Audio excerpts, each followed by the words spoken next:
Арнасы ел президентінің нақты 10 тапсырмасы бойынша атқарылып жатқан жұмыстарға ерекше ден қоюда. Олардың қатарында халықтың әлеуметтік жағдайда қарастырылған.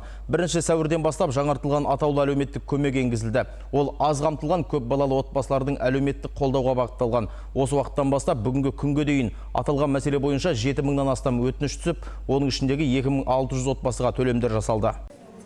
Атаулы әлеуметтік көмекті 2625 отбасы алды. Бұл 11288 адам. Оның ішінде 891 көп балалы отбасы бар. Қала бойынша барлығы 1435 адам бар. Төлемнің жалпы сомасы 709 миллион теңгені құрады. Ай сайын атаулы әлеуметтік көмекті көздейтін белгілі бір міндеттемелерді орындау фактісі бойынша отбасыларға мониторинг жүргізіледі.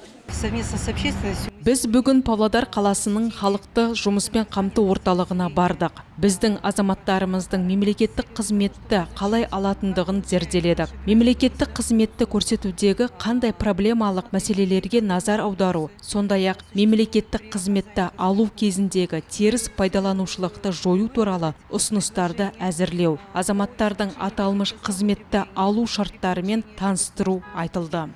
Атаулы әлеуметтік көмек екі түрге бөлінеді: шартты және шартсыз. Біріншісі, еңбекке қабілетті отбасы мүшелері жұмысқа кірісе алмайтын, 7 жасқа толмаған баланы, мүгедек баланы күтуге, бірінші, екінші топтағы мүгедектерге, қарт адамдарға медициналық кеңес беру қорытындылары бойынша жұмыс істей алмайтын отбасыларға төленеді. Оларға 6 ай мерзімге шартсыз атаулы әлеуметтік көмек беріледі. Шартты түрде кем дегенде бір еңбекке қабілетті адамы бар отбасыларға тағайындалады. Көмектің бұл түрі 12 айға дейінгі мерзімге тағайындалады. Осы кезеңде тиісінше олар жұмыспен қамтуға жәрдемдесудің барлық шараларына қатысуы керек. Әлеуметтік келісім шарт жасалып, сол отбасын жұмысқа қамтуға жәрдемдесудің жеке жоспары жасалуда.